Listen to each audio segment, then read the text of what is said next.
tardes a todos y bienvenidos. Vamos a comenzar en esta primera sesión, tal como está anunciado, hablando de la imaginación como espejo múltiple de la realidad.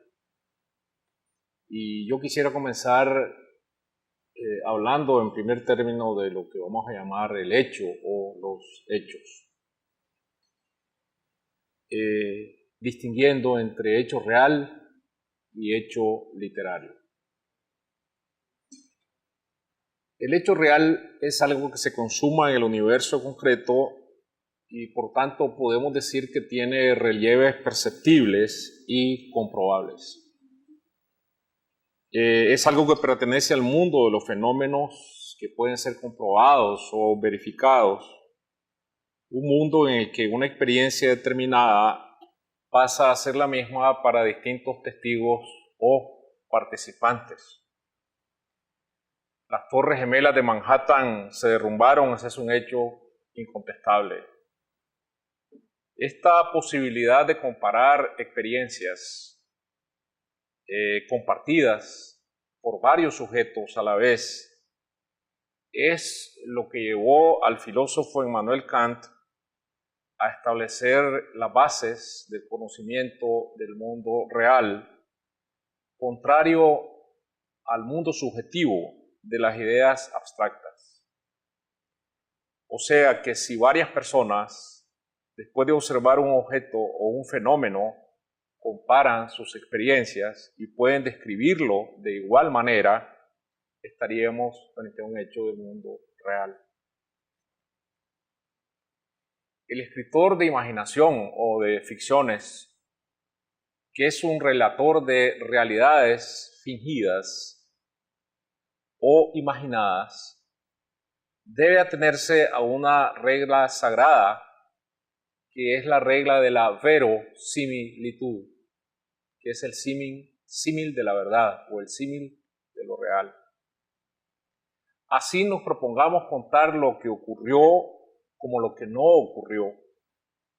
Hechos verdaderos o hechos imaginados, los datos que ofrezcamos al lector para revestir la historia deben ser veraces bajo todo punto de vista. De modo que el lector, al compararlos con su propia experiencia, llegue a la conclusión de que se le está hablando de hechos reales.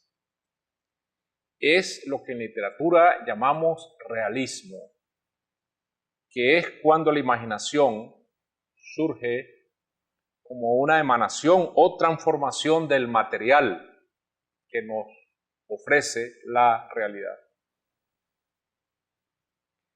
Pero este mundo objetivo del que hemos hablado, el mundo de los hechos reales, no es tan firme. Viene a ser también discutible y no tan sólido como pensaba Immanuel Kant. El filósofo británico Berkeley, un clérigo curioso e imaginativo, planteaba el extremo contrario al afirmar que ese mundo de los hechos y objetos reales no existe. Lo que existe, en cambio, son nada más las percepciones que parten de nuestra invención particular, de una apreciación absolutamente subjetiva de nuestra mente, que es la que crea a su antojo el universo que nos rodea. Esta fue, como ustedes bien pueden suponer, una propuesta muy querida para alguien como Jorge Luis Borges, gran divulgador del pensamiento de Berkeley. Pero bueno, sin llegar a estos extremos, es necesario reconocer que la realidad, tal como nos parece, es fruto de la percepción particular de cada quien, por mucho que se base en elementos que debemos llamar concretos. El paso que hay de un fenómeno real a nuestra propia percepción está teñido de lo que podemos llamar apreciaciones subjetivas, contrario a lo objetivo aparente. Por ejemplo, nuestros prejuicios, nuestras propias experiencias, nuestra formación cultural, nuestros criterios, nuestros miedos, solo para mencionar unos cuantos de esos filtros perturbadores, afectarán nuestra percepción de la realidad cuando la realidad pasa por ese filtro de lo subjetivo. Fíjense bien que no es lo mismo una lluvia de estrellas en una noche serena para un astrónomo en el Observatorio de Puebla que para un quechua en una altura de la cordillera de los Andes en la misma noche serena. Se trata de dos fenómenos completamente diferentes, dada la carga cultural en la mente de cada una de estas dos personas. Deberíamos concluir entonces que no hay realidades que puedan divisarse iguales para todos los ojos, como si se tratara de un sólido cubo construido de cemento y colocado en un páramo desolado. Aún las distintas horas del día, con sus tonalidades diferentes de luz y sombra, serían capaces de desvirtuar la aparente similitud que para todas las miradas tendría ese cubo sin resquicios ni adorno y que se vuelve pura superficie simple. Les recuerdo, por ejemplo, la película Rashomon, que si no la han visto, valdría la pena verla alguna vez, del gran director japonés Akira Kurosawa, uno de los mejores filmes que se ha creado nunca, de los años 50. Y se los recuerdo como ejemplo, el mejor ejemplo que podemos encontrar en el arte de la diversidad de apreciaciones sobre un mismo hecho. Esta es la historia. Al cometerse un crimen en el bosque, la violación de una mujer y el asesinato de su marido a manos de un salteador de caminos, los 4 testimonios que se presentan ante la justicia dan cada uno una versión diferente, una relación propia de los hechos que viene a resultar completamente distinta de la que ofrecen los otros testigos. Cada testimonio estará sesgado por motivaciones propias.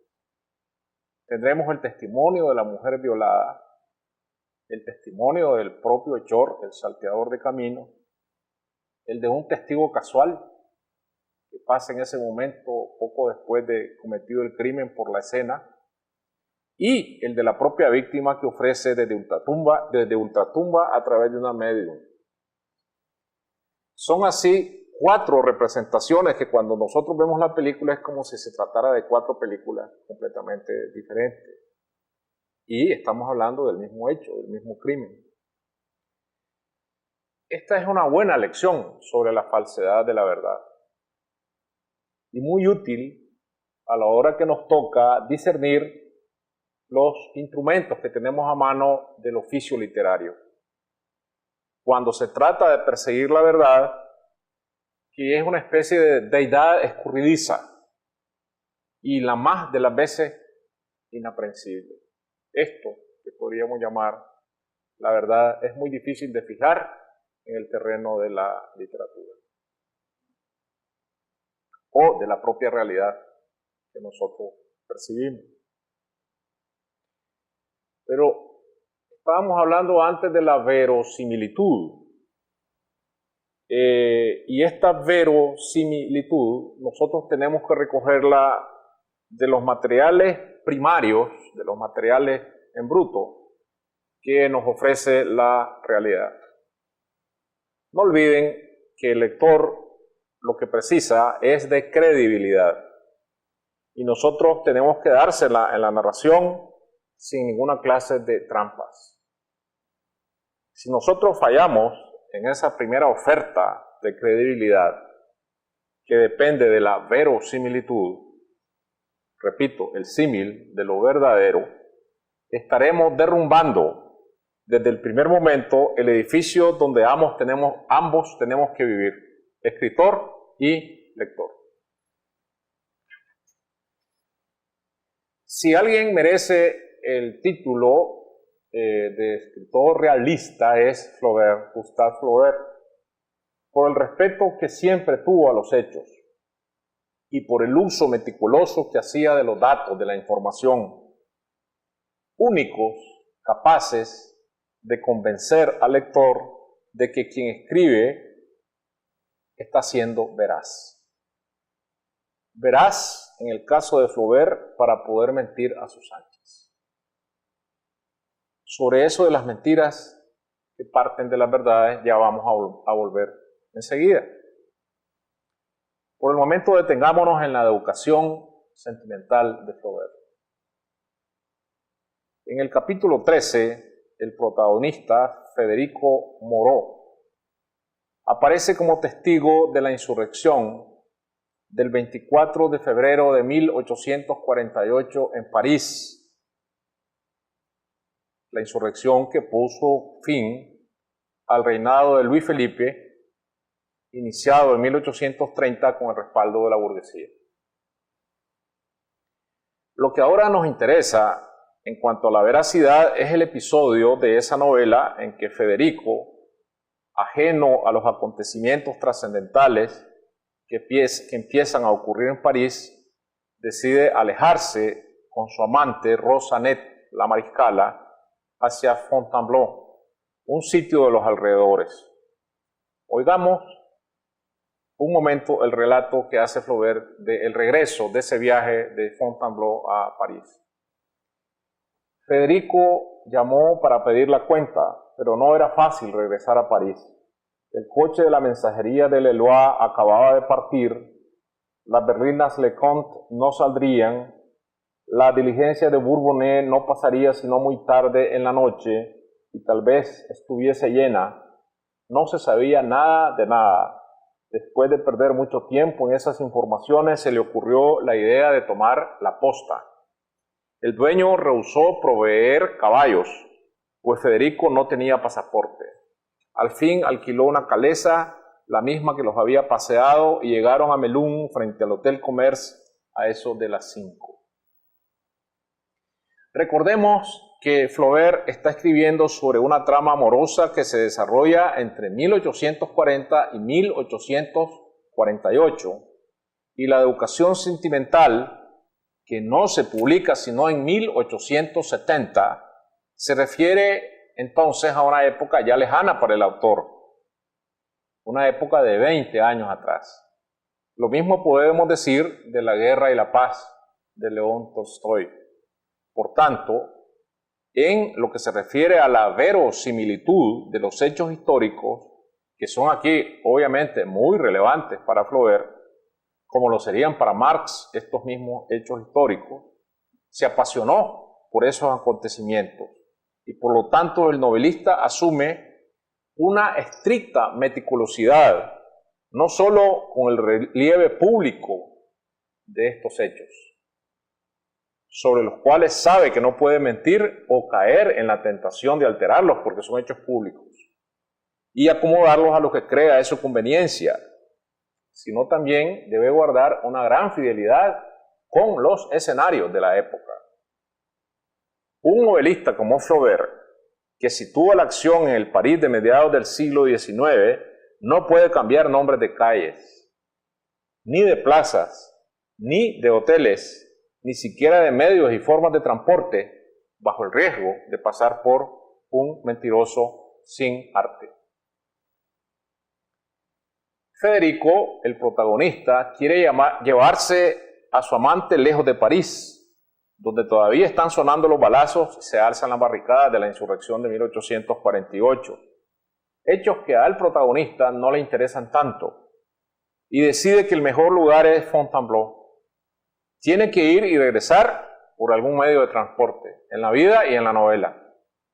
Flaubert había decidido que sería por tren, y así lo escribió inicialmente en el primer borrador. Ese párrafo que les he leído es pues diferente.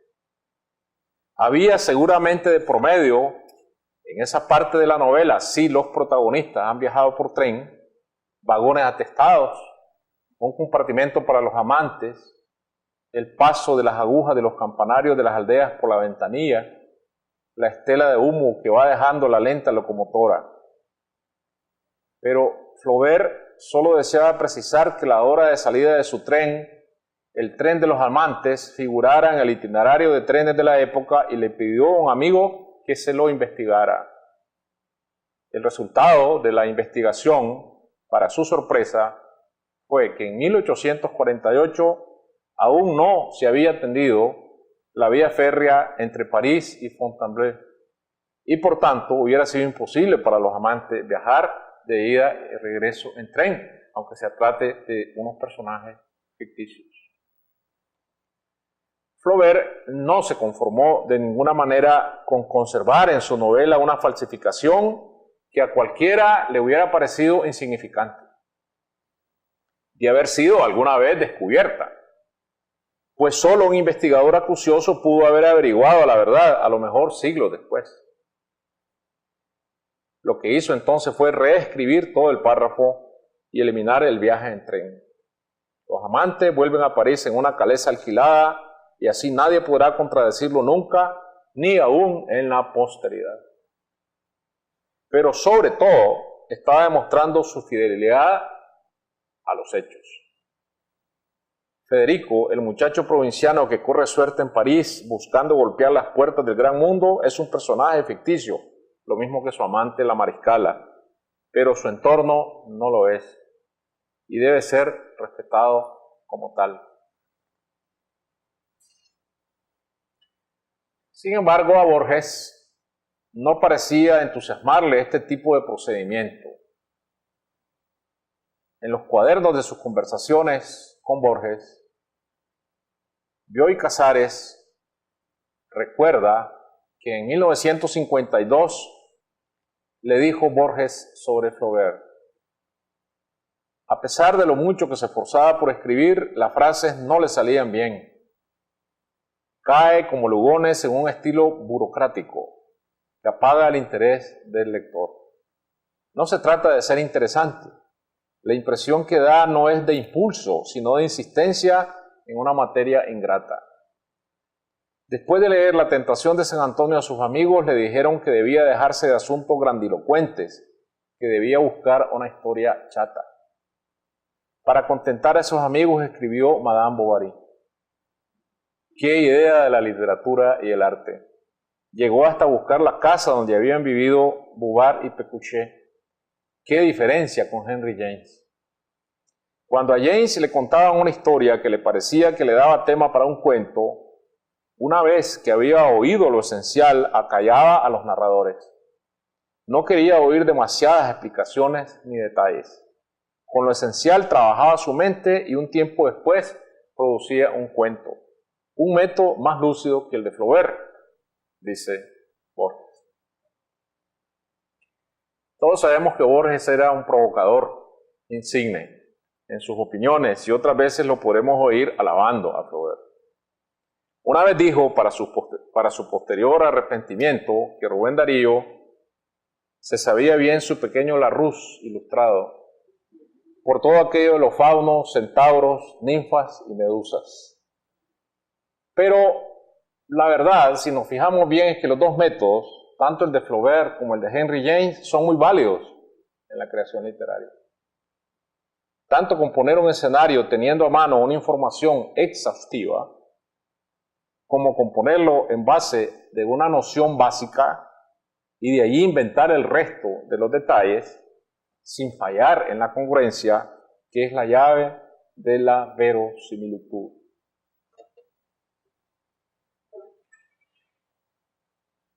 Pero volvamos al punto. ¿Qué es lo real en la literatura? ¿Y cuál es la frontera entre la escritura de ficción y la escritura de realidades? Tomemos el ejemplo de los personajes del libro de Truman Capote, A Sangre Fría. No olviden que los que no lo han hecho tienen ya una película por ver, Rashomon, y 2 libros por leer, La educación sentimental de Flaubert y ahora A Sangre Fría de Truman Capote. A Sangre Fría como el subtítulo lo declara, es una relación verídica de un asesinato múltiple y sus consecuencias, fue publicado en 1966. Vamos a llamar personajes a quienes circulan por este libro, definiéndolos por su relevancia, aunque tenemos que partir en este caso de la premisa de que se trata de personas reales, no inventadas, y por lo tanto en ellos no puede haber un ápice de imaginación para construirlos y presentarlos ante los ojos del lector. Vamos a recordar la historia que se cuenta en este reportaje de hechos verídicos, como, repito, el autor advierte en el subtítulo. No es un libro basado en hechos, sino que se ciñe estrictamente a una relación de esos hechos y todas las circunstancias anteriores y posteriores que los rodean, tal como ocurre en Noticia de un secuestro de Gabriel García Márquez. En ninguno de los dos la invención del escritor puede tener parte porque estamos hablando de hechos ocurridos verdaderamente. En la finca River Valley, cercana a la pequeña localidad de Holcomb, en las planicies del estado de Kansas, ocurre en el año de 1959 el asesinato de Herbert Cutler, el dueño de la propiedad, su esposa Bonnie y dos de sus hijos Nancy Kenyon, a manos de una pareja de exconvictos, dos muchachos llamados Dick Hickok y Perry Smith. He aquí a Cutler retratado por Capote el último día de su vida. El propietario de River Valley Farm, William Cutler, tenía 48 años y según el resultado de un reciente examen médico requerido para una póliza de seguros, se sabía él mismo en excelente condición física. Aunque usaba anteojos sin armadura y era poco menos que de estatura promedio, pues medía apenas 5 pies y 10 pulgadas, calzaba con la figura que un hombre busca de sí mismo, de espaldas anchas, cabello oscuro, su rostro sanguíneo, de quijada cuadrada, lleno de confianza, mantenía una saludable apariencia juvenil y su dentadura sin mancha, lo suficientemente fuerte como para partir nueces, lucía intacta. Pesaba 154 kilos, igual que el día de su graduación, 154 libras, igual que el día de su graduación como agrónomo en Kansas State University. Para lograr esta acuciosa descripción, Capote recurrió con seguridad a los datos de la póliza de seguros, a la ficha rellenada para obtener la licencia de conducir, al testimonio de amigos, al dictamen forense del examen del cadáver, a fotografías. Tiene frente a sí el escritor un cúmulo de información de la que tendrá que elegir la que precisa para componer el retrato que el lector necesita para conocer a la víctima del asesinato Cutler. Porque tenemos desde el otro lado como lectores, fíjense bien, los lectores siempre tenemos la necesidad de saber cómo fue el momento de una muerte. Y esa será una selección literaria para que el párrafo sea frío, preciso y a la vez seductor. Pero el escritor aquí no puede, les repito, inventar nada. No puede agregarle un bigote a este personaje a su conveniencia, si no lo tenía, ni inventar que rengueaba del pie izquierdo debido a una secuela de poliomielitis si nunca la tuvo. Ni siquiera puede quitarle los lentes sin armadura y cambiárselos por otro o dejarlos sin lentes. Más tarde nos dice Capote que el día de su muerte, fiel a sus costumbres frugales, Cutler tuvo por desayuno un vaso de leche y una manzana. No percibimos por la lectura que ningún testigo lo haya visto desayunar ese día. Él mismo se sirvió la leche en la cocina y salió a los corrales mordiendo la manzana. Pero aquí quien escribe sobre hechos reales tiene lo que podríamos llamar una licencia, que es la de usar un método comparativo. Si era un hombre frugal y habitualmente, según le han relatado el autor, desayunaba solamente un vaso de leche y una manzana, como muchos de quienes lo conocieron pueden recordarlo, es sumamente probable que ese día haya desayunado lo mismo. La composición del lugar pasará por las mismas reglas de exactitud descriptiva. La finca River Valley. Cuando Cottrell sale a los corrales esa mañana final, divisa un paisaje que, meses después, dedicado a su trabajo de investigación, Capote debió haber divisado también al visitar la finca, cuando nos dice: después de beberse el vaso de leche y ponerse una gorra forrada de lana, Cottrell se llevó consigo la manzana cuando salió a ver la mañana. Era un tiempo ideal para comer manzana. La luz más blanca bajaba del cielo más puro y un viento que venía del este agitaba las últimas hojas de los olmos chinos sin hacerlas caer. El otoño premia a Kansas por los males que las otras estaciones le imponen, los despiadados vientos invernales y las nieves a la cintura en que sucumben las ovejas. El fango y las extrañas nieblas de la primavera sobre los campos y el verano cuando unos cuervos buscan la más leve sombra y la infinita sucesión de haces de trigo de color tostado relumbran erizadas. Al fin, pasado septiembre, otra clase de tiempo llega, un verano indio que ocasionalmente dura hasta las Navidades. Mientras Cottrell contemplaba este ejemplo supremo de la estación, se le acercó un collier media sangre y juntos anduvieron hacia los corrales adyacentes, hacia uno de los 3 graneros que había en la propiedad. Esto que han oído es lo que podríamos llamar una legítima recreación de hechos verídicos, basados en el examen de antecedentes reales, de lo cual resulta una descripción convincente. En Historia de un secuestro, Gabriel García Márquez, que nos está narrando otra historia que no admite espacios distintos a los del relato verídico, abre el libro con una recreación basada en antecedentes que son fruto de una investigación exhaustiva. Agreguemos, por lo tanto, también este libro, Historia de un secuestro, de Gabriel García Márquez, las tareas que les queda pendiente. Dice García Márquez: antes de entrar en el automóvil, miró por encima del hombro para estar segura de que nadie la acechaba. Eran las 7:05 de la noche en Bogotá. Había oscurecido una hora antes, el Parque Nacional estaba mal iluminado y los árboles sin hojas tenían un perfil fantasmal contra el cielo turbio y triste, pero no había a la vista nada que temer. Maruja se sentó detrás del chofer a pesar de su rango porque siempre le pareció el puesto más cómodo. Beatriz subió por la otra puerta y se sentó a la derecha.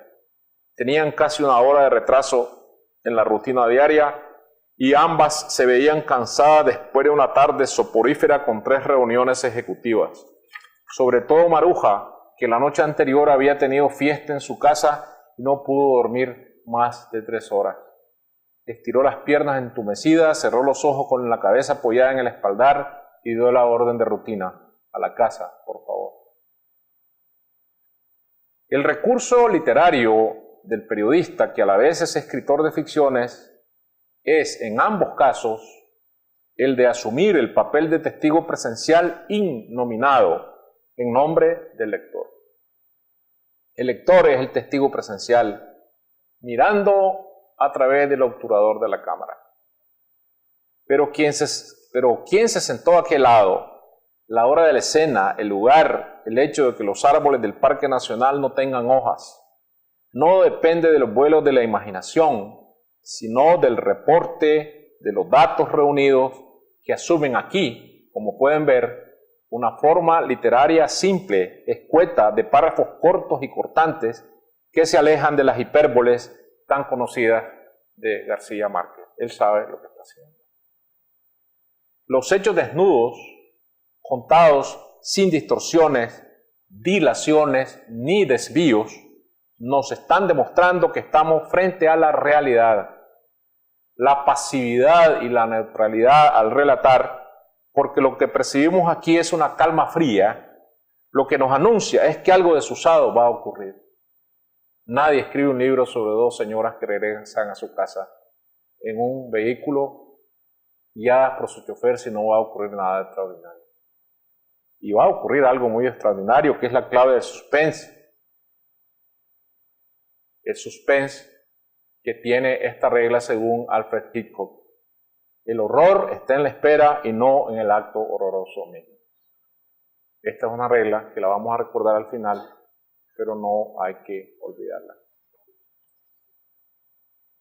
Maruja y Beatriz, las dos amigas, son víctimas de un secuestro. No pueden ser personajes imaginados como Federico Moreau y la Mariscala en la educación sentimental. Ni el Parque Nacional podría estar bien iluminado si habitualmente no ocurre así. Igual que nunca pudieron estos últimos haber viajado en tren de Fontainebleau a París. Se trata de hechos periodísticos que están siendo relatados bajo el compromiso de veracidad, del cual depende su crédito.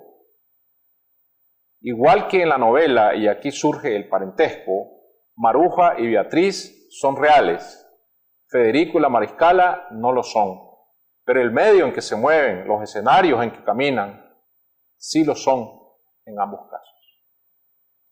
Apenas el lector percibiera que el periodista no ha hecho sino encerrarse en un cubículo y en base de unos cuantos datos a mano partir hacia la invención del resto de los hechos, como si fuera un novelista, según el método de Henry James, le quitaría el crédito.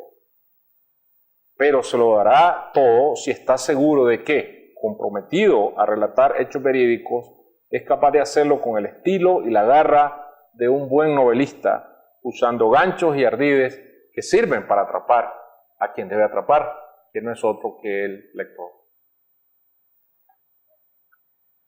También el novelista debe ser capaz de escribir con el estilo y la garra de un buen periodista y hacer que su novela parezca un verdadero reportaje cuando es necesario.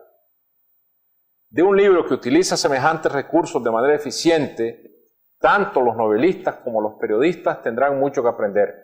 Y cito entonces el ejemplo de El diario del año de la peste de Daniel Defoe. Anótelo también. Esta novela se publicó en el año de 1722 y finge ser un reportaje verídico y acucioso sobre la peste bubónica que cayó sobre la ciudad de Londres en el año de 1665. Como en la educación sentimental, se trata otra vez de hechos ocurridos bastantes años atrás, cuando Defoe tenía apenas 5 años de edad. El novelista, con gracia incomparable, empieza a contarnos cómo la peste ha llegado ya de Holanda en este suspense que aconseja Hitchcock, antes de cernirse sobre Inglaterra, y nos da algunas reglas que luego serán útiles tanto para la novela como para el periodismo profesional. Oigámoslo. En aquellos días carecíamos de periódicos para divulgar rumores y noticias de los hechos o para embellecerlos por obra de la imaginación humana como hoy se debe hacer. Las informaciones de esa clase se recogían de las cartas de los comerciantes y de otras personas que tenían correspondencia con el extranjero y solo circulaban de boca en boca, de modo que no se difundían instantáneamente por toda la nación como sucede ahora. Sin embargo, parece que el gobierno estaba bien informado del asunto y que se habían celebrado varias reuniones para estudiar los medios de evitar la reaparición de la enfermedad, pero todo se mantuvo muy en secreto. Fue así que el rumor se desvaneció y la gente empezó a olvidarlo como se olvida una cosa que nos incumbe muy poco y cuya falsedad esperamos. El papel de Defoe al relatar es el del periodista que acumula datos, fruto de la observación directa. Pues a lo largo de todos los meses en que la peste diezma a Londres, él se ha quedado en su casa y resulta indemne.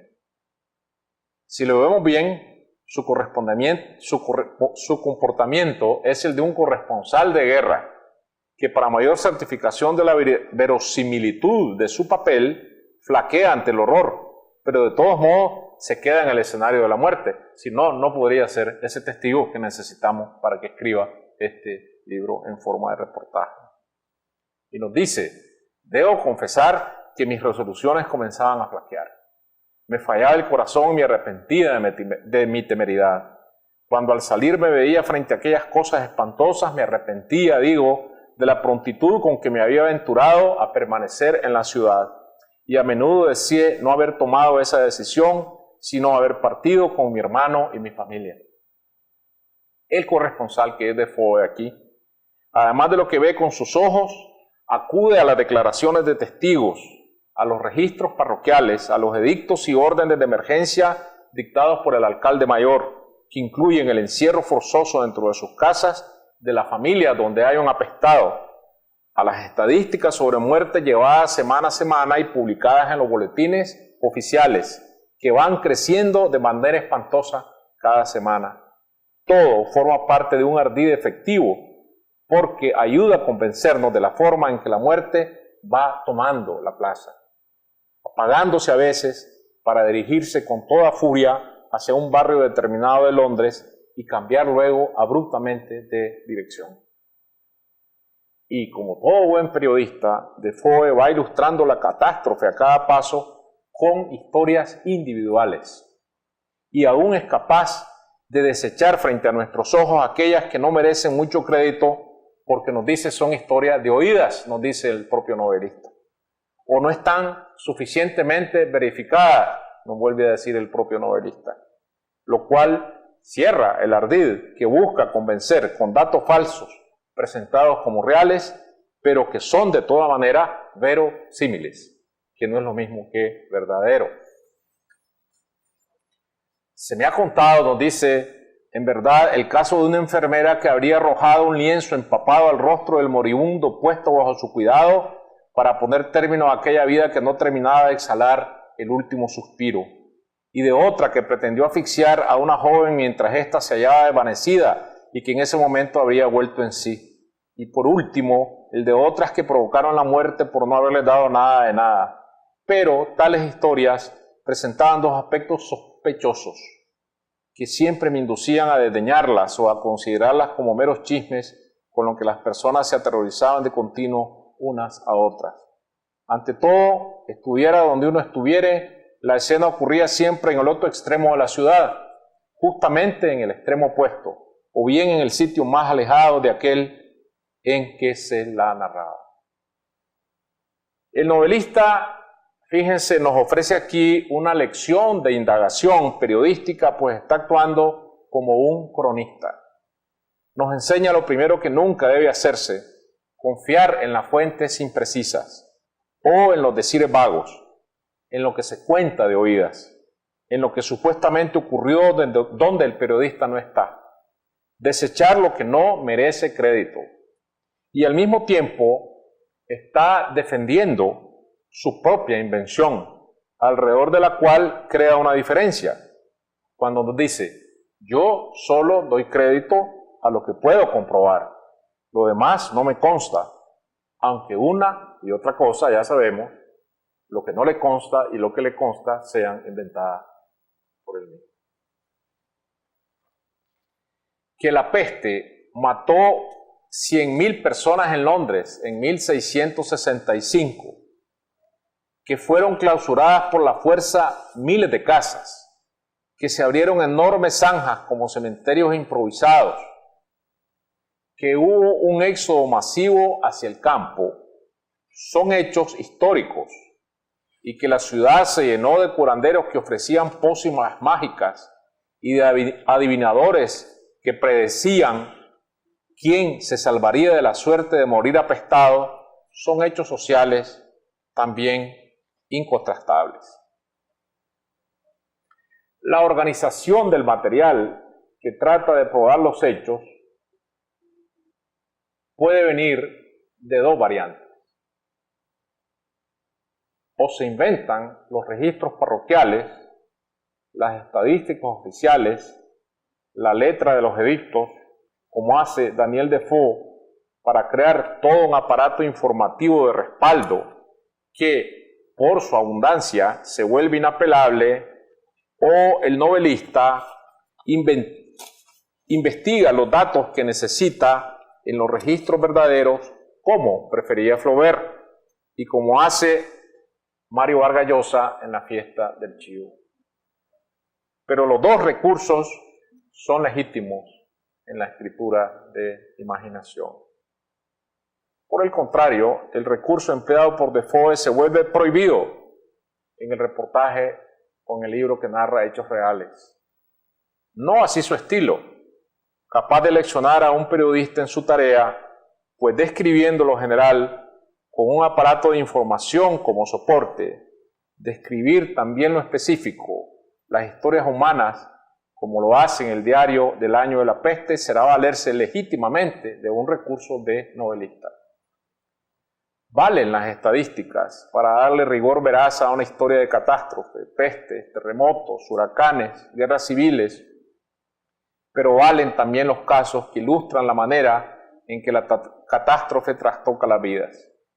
Más horrible que las estadísticas resultan en Defoe las historias de las familias encerradas en sus casas a la fuerza, mientras todas van muriendo contaminadas hasta que el lugar queda desierto y abandonado después que los enterradores retiran el último cadáver para llevarlo a la fosa común.